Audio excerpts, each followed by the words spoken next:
So once again, like I said, I think if you're not using if you're early extending, if you're sliding, usually it means the forces are happening too late, right? You're trying to do them at impact. You need to do them much earlier. That golf vertical jump drill that I showed earlier, right? I feel like that's so important of feeling the legs drive the arms, right? So you squat and bring your arms up, you jump and you drive your arms down and you jump backwards. That feeling is what the best players in the world feel from their lead leg, and they do it early. I feel like those are the best ones to help strengthen. The rotary chair drills that you can see on our site. If you type in ground force on our exercise library, you'll see Justin James doing a bunch of medicine ball drills and the rotary chair drills. Those are our favorites for strengthening and stabilizing the lead leg on the downswing. If you have a player that tends to hit it fat with iron specifically, would you say that's them hanging back, not getting under the lead side?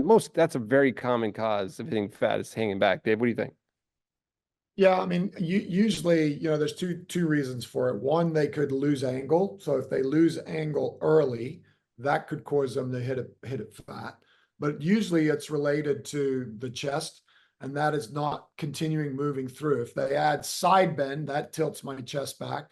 So that moves my low point back. So you always want them rotating through it. So to your point, if I'm hanging back, it usually moves my spine back, which can definitely make me hit it fat.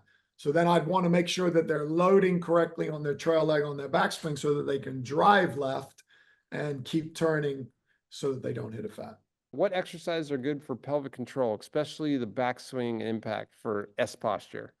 Dave, you got any favorite ones there for players with S posture in the backswing?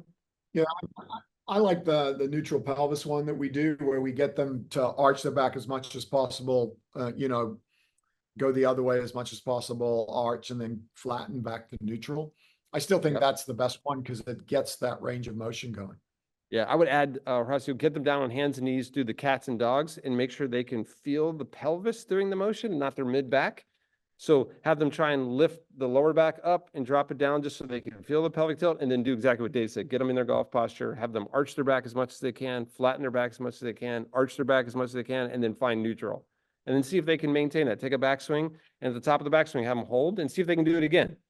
You'll know if they've lost it or not, and they can at least start getting a sense of that position. I think that helps a ton.